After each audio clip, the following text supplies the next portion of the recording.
Здравствуйте! В эфире информационный выпуск МШИПшера. И сегодня в выпуске.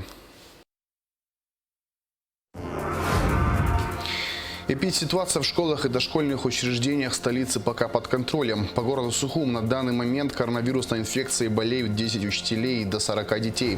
Всего 13 классов закрыты на карантин. За первые 20 дней января МЧС Абхазии получила до 90 сообщений о пожарах. Только за последнюю неделю по городу Сухум и Сухумскому району произошло 12 возгораний.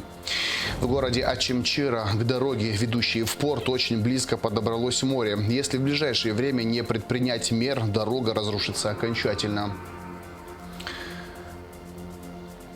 В минувшие выходные в селе Тамыш прошел международный открытый шахматный рапид-турнир «Абхазия Тамыш Village-2022».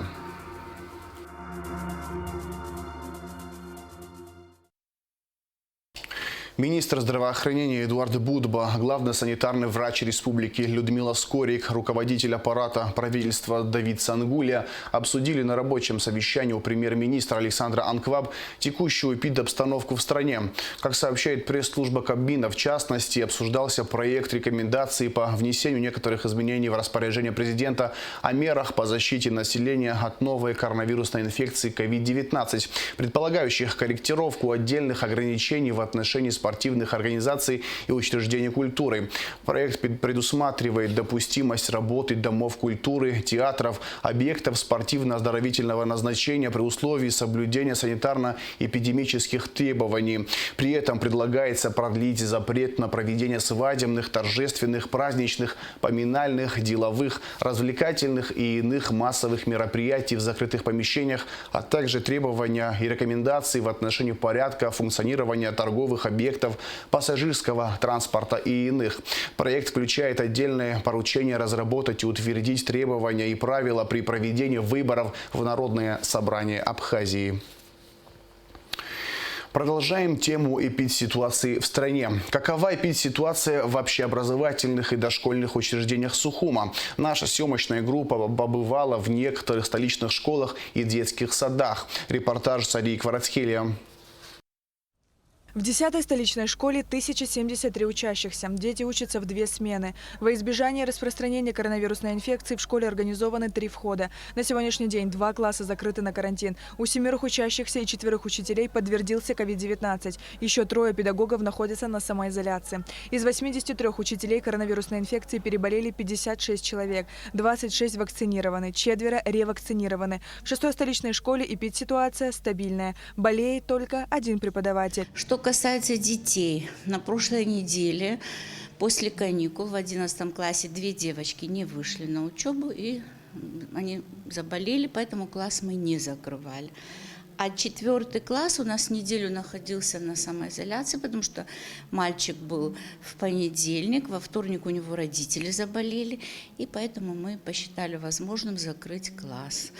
На сегодняшний день у нас всего 100 детей нет в школе из 770. Во 2-й, 3-й и 4-й столичных школах на карантине по 3 класса. Всего по городу Сухум находится на самоизоляции 13 классов. 10 учителей и 40 учащихся болеют коронавирусной инфекцией. Сегодня работают все школы. Нет у нас закрытых школ и нет закрытых дошкольных учреждений, если только не индивидуально не подходить к каждой школе. На карантин также закрыты детские группы 2 дошкольных образовательных учреждений столицы – «Фиалка» и «Соловей». В детском саду «Соловей» 5 групп. 3 из них принимают детей. 2 группы вот с сегодняшнего дня они попали на карантин. Они у нас закрыты в связи с тем, что у нас заболели воспитатели и 1 помощник воспитателя. В детском саду соблюдаются необходимые санитарные нормы. У входа антисептик, градусник, бахилы. Все комнаты постоянно проветриваются. Когда детей выводят гулять на улицу, включают кварцевую лампу, которая была приобретена за счет средств родителей. На сегодняшний день здесь болеет 1 малыш. Нам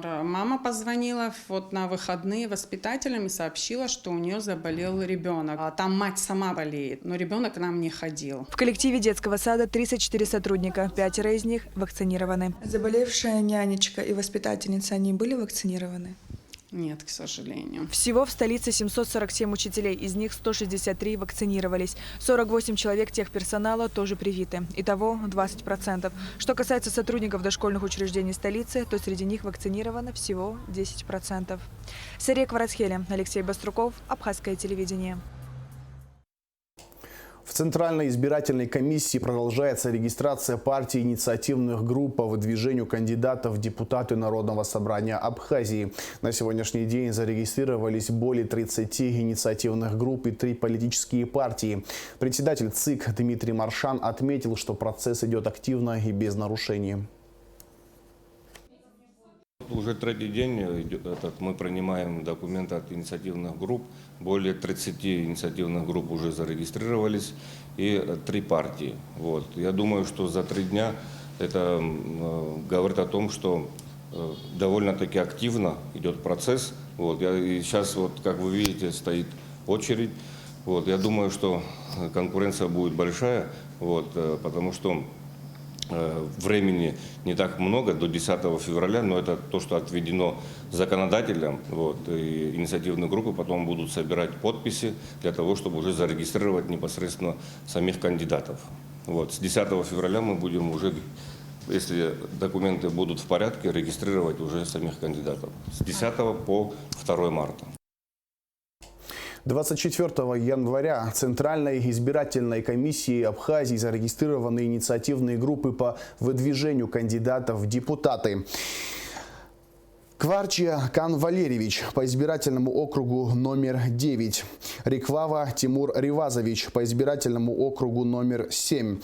Жиба Дмитрий Эдуардович по избирательному округу номер 4.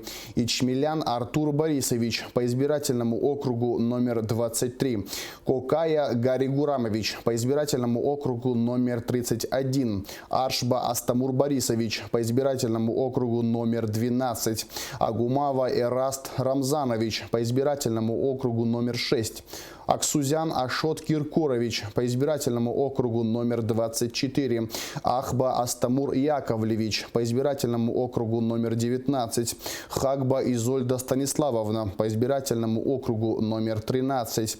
Чедия Замиров Тандилович по избирательному округу номер 16.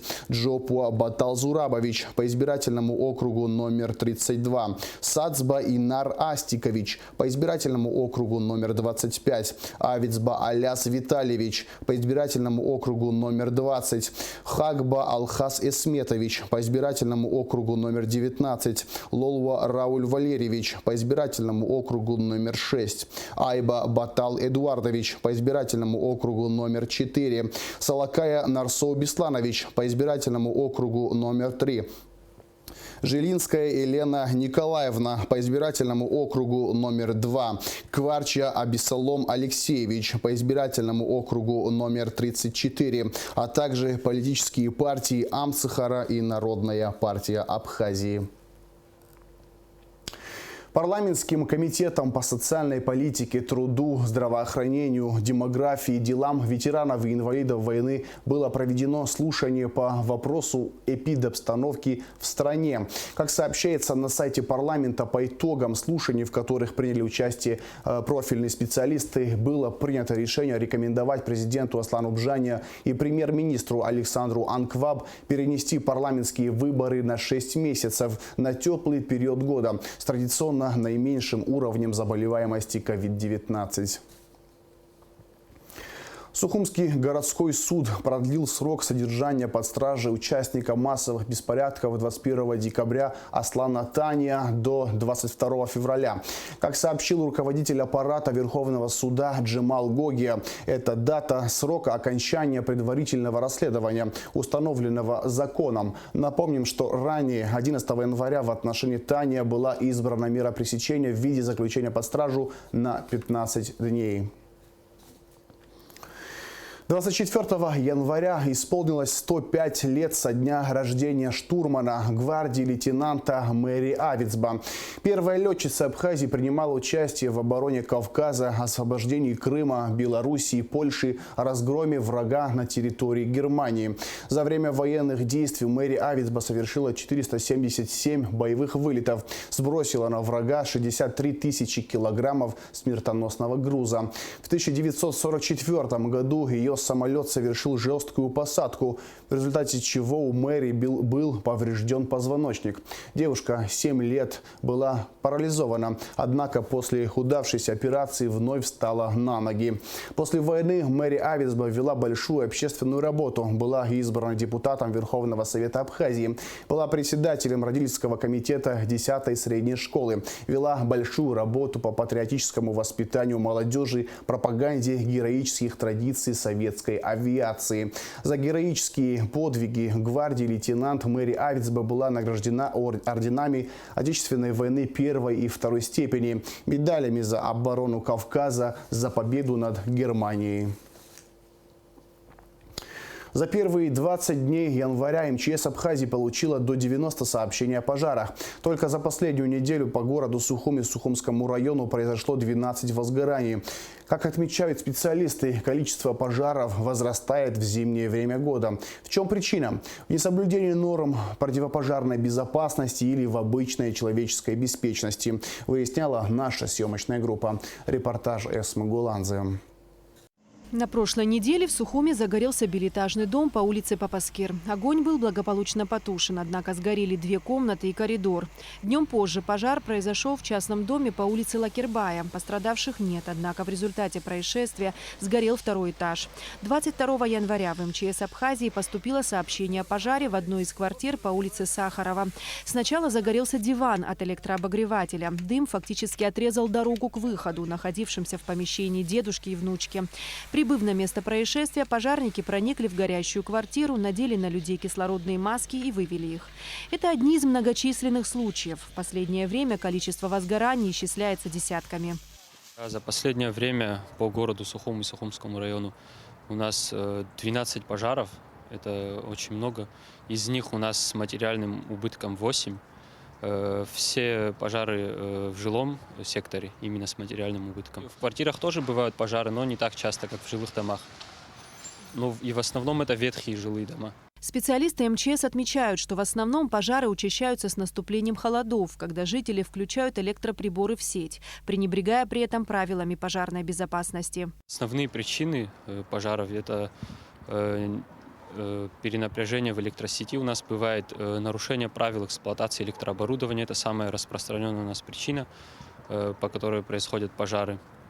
Зачастую люди забывают или даже не забывают, а некоторые уходят с включенными электрообогревателями. Замайнингов в этом месяце у нас еще не было. Когда такие пожары возникают, мы уже составляем акты и передаем в УВД. Вовремя починить розетку, заменить электропровод, вычистить вытяжку – это простые правила, несоблюдение которых может дорого обойтись человеку. МЧС вновь напоминает гражданам о необходимости соблюдения пожарной безопасности. Убедительная просьба гражданам проверять свое электрооборудование, своевременно очищать те же печи и дымоходы. Это тоже основная причина пожаров у нас. Также не оставлять включенными электроприборы. Сотрудники МЧС Абхазии также работают в горном селе Псху, где выпал снег толщиной 2 метра. Спасатели расчищают от снега дома и дороги, чтобы облегчить передвижение граждан. В Министерстве ПЧС также отмечают, что благодаря выпавшим в этом году обильным осадкам удалось избежать серьезных лесных пожаров. Эсма Гуланзе, Алексей Гухава, Абхазское телевидение. Уже после того, как мы подготовили материал об участившихся пожарах в республике, пресс-служба МЧС сообщила еще об одном возгорании. В Гудауте по улице Бамборской 24 января загорелся частный одноэтажный дом. Огонь тушили 2 пожарных расчета пожарно-спасательной части Гудауты. В результате ЧП выгорела одна из комнат, остальные покрылись копотью, пострадавших нет. Когда вода наступает, в городе Очимчира к дороге, ведущей в порт, очень близко подобралось море. Если в ближайшее время не предпринять мер, дорога разрушится окончательно. Из Очимчиры репортаж Шазины Ханагуа. Нередко природные явления становятся причинами различных бедствий. Уже более 10 лет в городе Очимчира существует угроза размыва и разрушения участка дороги, ведущей в порт. Море очень близко подобралось к проезжей части и подмывает ее. Данный участок постепенно осыпается и продолжает разрушаться.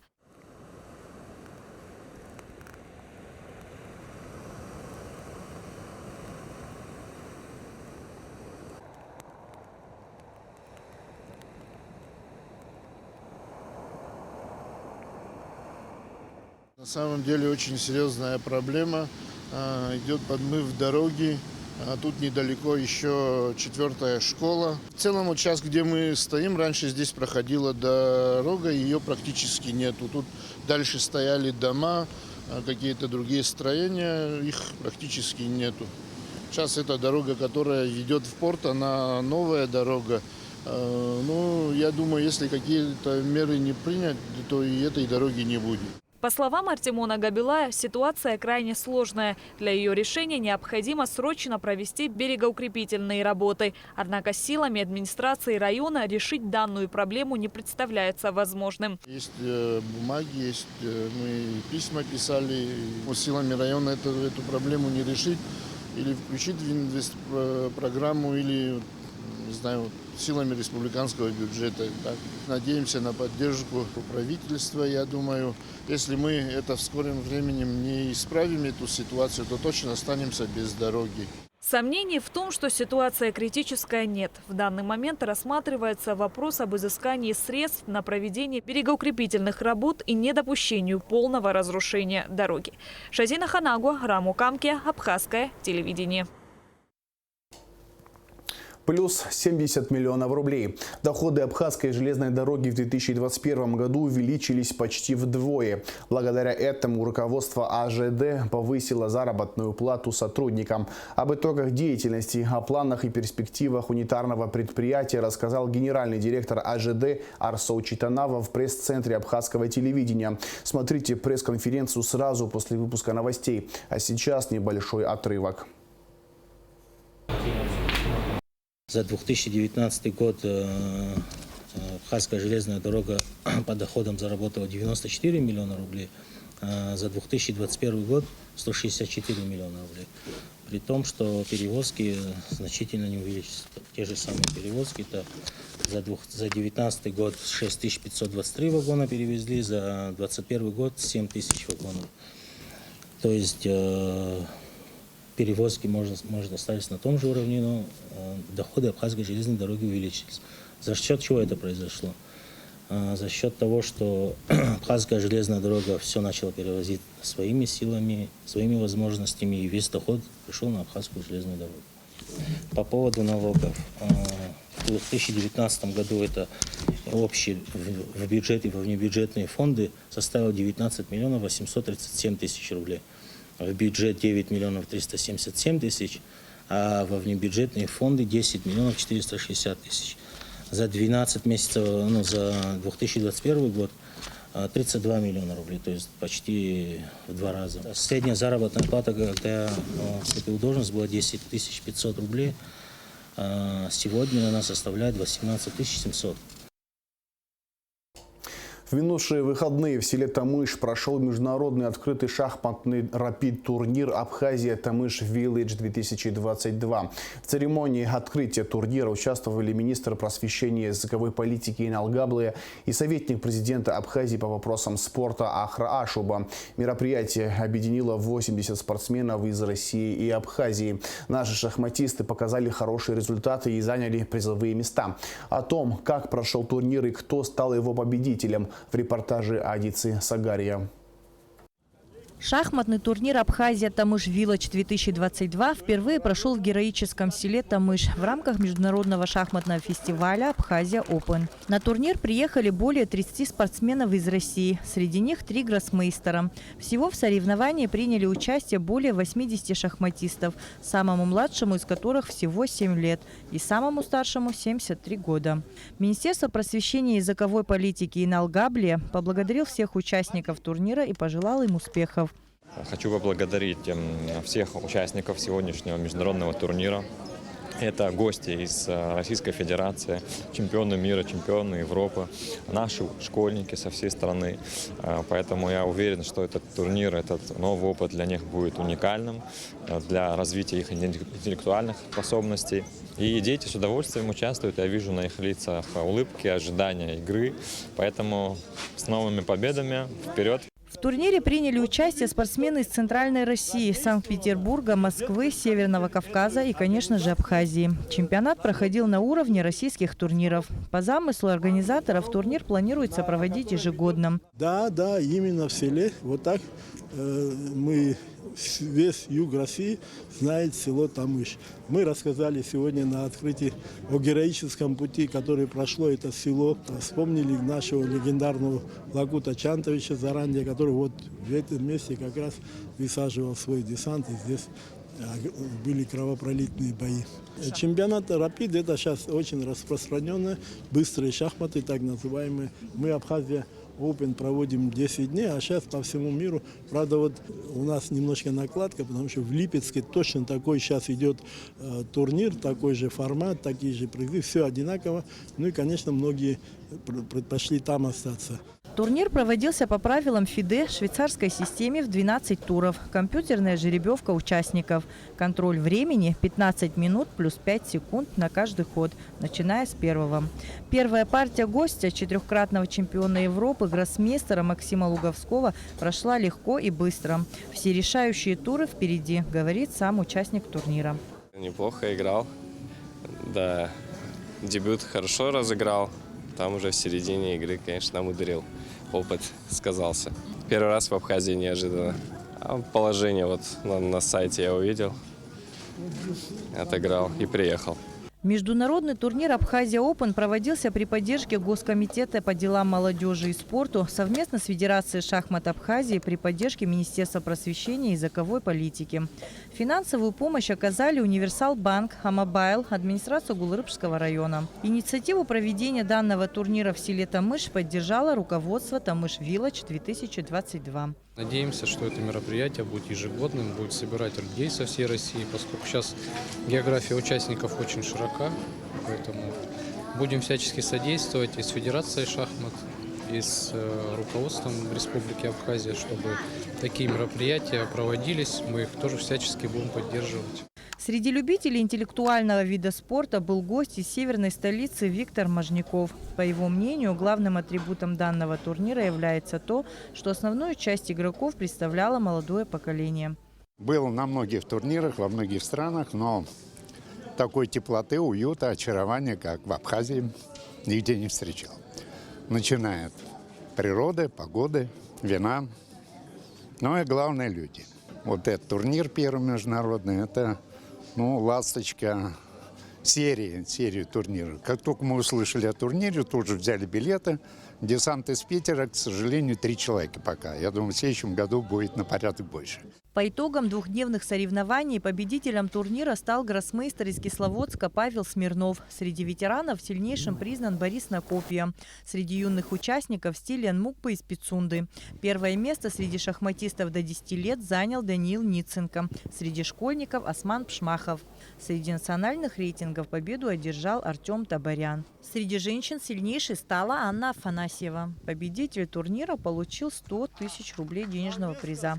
За второе место приз составил 60 тысяч рублей. И 40 тысяч рублей получил бронзовый призер. Призовой фонд турнира составлял 500 тысяч рублей.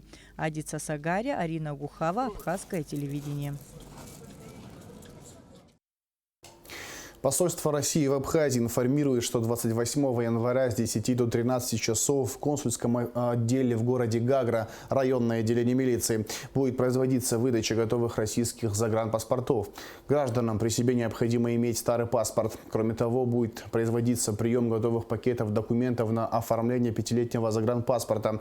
Для этого желающим сдать документы требуется до 16:00 26 января уведомить консульский отдел по телефону 226 03 91. И в завершении выпуска о погоде. По сообщению Гидромедцентра, во вторник, 25 января, в Абхазии ожидается облачная погода, с ночи и до полудня дождь, местами снег с дождем. В предгорьях и горах снег. Температура воздуха ночью 0,5, днем 2,7 градусов тепла. Температура морской воды плюс 9 градусов.